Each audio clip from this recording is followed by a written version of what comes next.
அனைத்து சிறப்பு விருந்தினர்களுக்கும் வணக்கம். பத்திரிகை அண்ணன்களுக்கு வணக்கம்.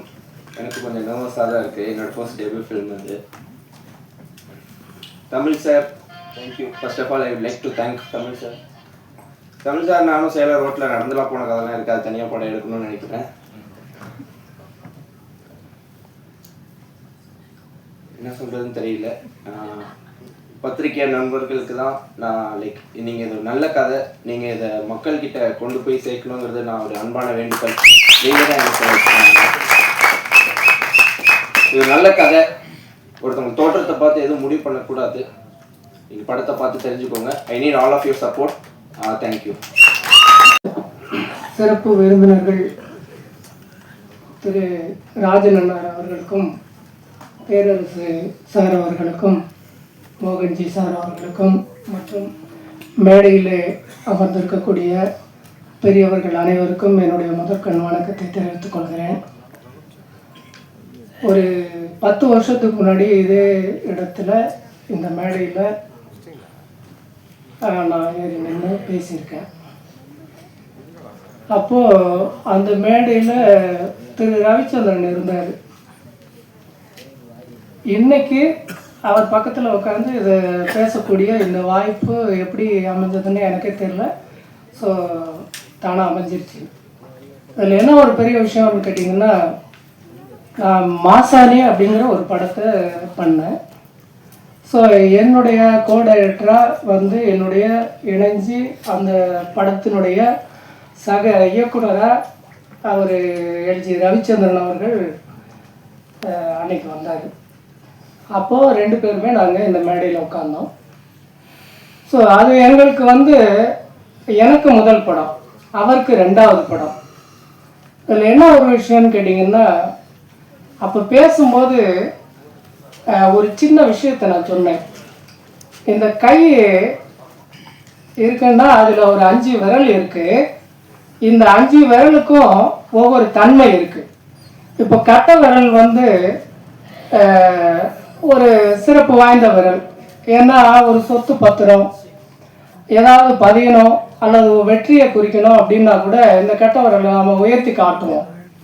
அதே போல் மற்றவங்க ஏதாவது தவறு பண்ணிட்டாங்க அல்லது யாரையாவது சுட்டி காட்டணும் அப்படின்னா இந்த சுட்டு விரலை நம்ம பயன்படுத்துகிறோம். இந்த நடுவிரல் எல்லா விரலை விட உயரமாக இருக்கும்.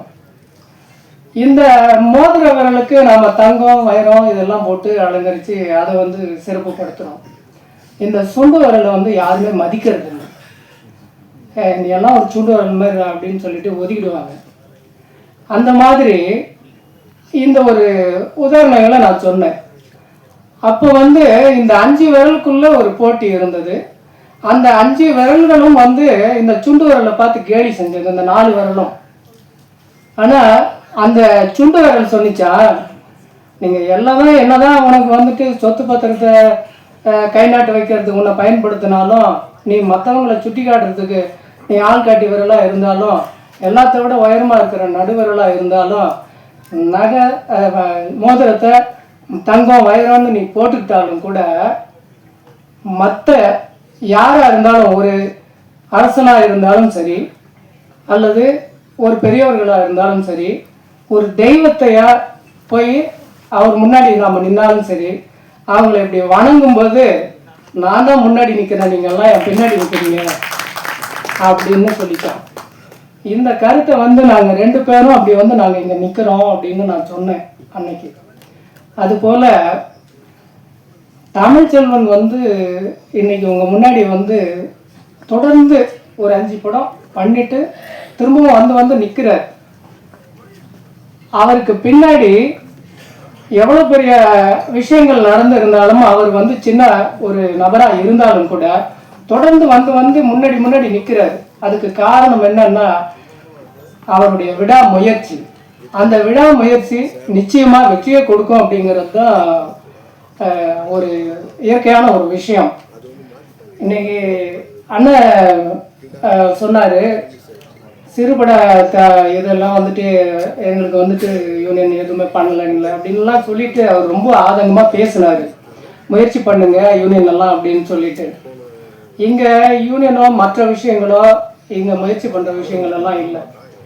ஒரு தயாரிப்பாளராக வர்றவங்க ஒரு இயக்குனராக வர்றதுக்கு ஒரு 4 வருடம் 3 வருடம் ஒரு இயக்குனர்கிட்ட நம்ம பயிற்சி எடுத்து வர்றோம். ஒரு தயாரிப்பாளராக வர்றவருக்கு எந்த விதமான பயிற்சியும் கிடையாது. ஒரு படத்தை எப்படி பண்ணணும், எப்படி செய்யணும் அப்படிங்கிற எந்த வித பயிற்சியும் கிடையாது. அந்த இயக்குனருடைய கைடன்ஸ் தான்.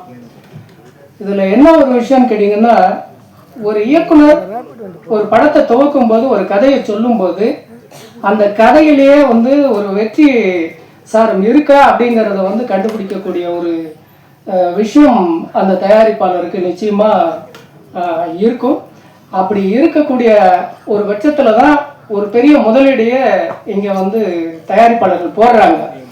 ஆனால் அந்த முதலீட்டை எடுக்கக்கூடிய விஷயங்கள் இங்கே இருக்கா அப்படின்னா அதுக்கு உண்டான எப்படி வந்து அந்த கதையில் வந்து நாம் வந்து பார்த்தோன்னே இது கண்டிப்பாக ஜெயிக்கும் அப்படின்னு நினைக்கிறோமோ, அதே போல் இந்த படத்தை ஒரு வியாபார ரீதியாக கொண்டு போகிறதுக்கு என்னென்ன வழிகள் அப்படிங்கிறத வந்து எல்லாருமே வந்து அதை வந்து தெரிஞ்சுக்கணும் அப்படிங்கிறது தான் இங்கே சினிமாவில் ஒரு பெரிய விஷயம்.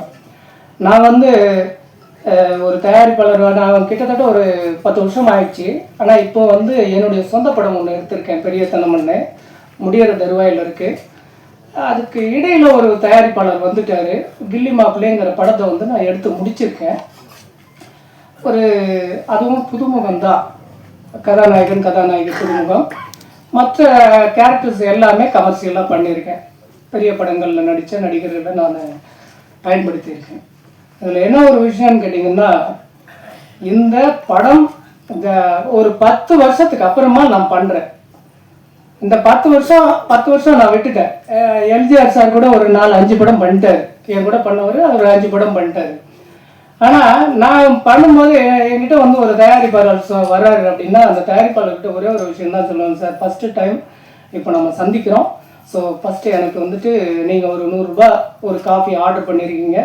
இந்த 100 ரூபாயை இந்த படத்தை தயாரிக்கிற பட்சத்தில் இந்த 100 ரூபாயை முதல் டிக்கெட் வாங்குகிற ஒரு நபர் தான் நமக்கு கொடுப்பாரு. இதை இன்னைக்கோடு நிறுத்திட்டோம்னா இந்த 100 ரூபாயோட உங்களுக்கு லாஸு. இந்த படத்தை வந்து முடிக்காமல் எந்த இடத்துல நிறுத்தினாலும் எவ்வளோ செலவு பண்ணாலும் அந்த பணம் லாஸ் ஆகிடும் சார் அப்படின்னு தான் நான் அவங்களுக்கு சொல்லுவேன். படத்தை எடுத்தால் முடிக்கணும், முடித்தா அதை ரிலீஸ் கொண்டு போகணும். அந்த இடத்துல வந்து நம்மளுடைய திறமையும் கதையும் நல்ல முறையில் இருக்கிற பட்சத்தில் அது நிச்சயமாக வெற்றி அடையும். இங்கே சினிமாங்கிறது ஒரு என்ன சொல்கிறது, அது ஒரு வெற்றிக்கான ஒரு இடம்தான். அதெல்லாம் வந்து இங்கே வந்து வெற்றி இல்லாத இடம் கிடையாது, இது தோல்விக்கான இடமே கிடையாது.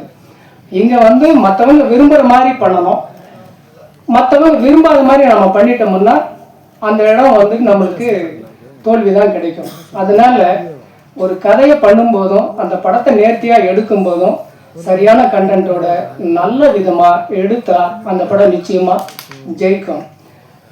தமிழ்ச்செல்வன் அவங்களுடைய படங்களுடைய பெயர்கள் வந்து விழித்தல், தோற்றம், இந்த மாதிரி வித்தியாசமாக வச்சு அவர் ஒரு நல்ல முயற்சி பண்ணுறாரு. வெற்றியை நோக்கி அவர் நடப்பட்டு இருக்கிறாரு.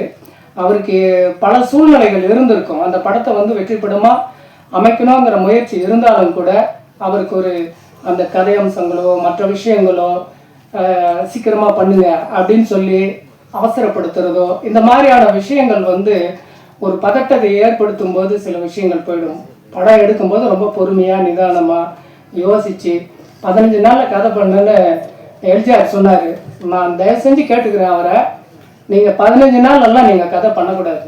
நிச்சயமாக ஒரு குறைஞ்சபட்சம் ஒரு 30 நாளாவது, ஒரு நாளைக்கு ஒரு 2 சீனாவது யோசிக்கணும். 30 நாளாவது நீங்கள் பண்ணி அந்த கதையை வந்து ரொம்ப சிறப்பாக பண்ணணுங்கிறது ஒரு குரு ஸ்தானத்திலிருந்து உங்களுக்கு நான் சொல்லக்கூடிய ஒரு விஷயம்.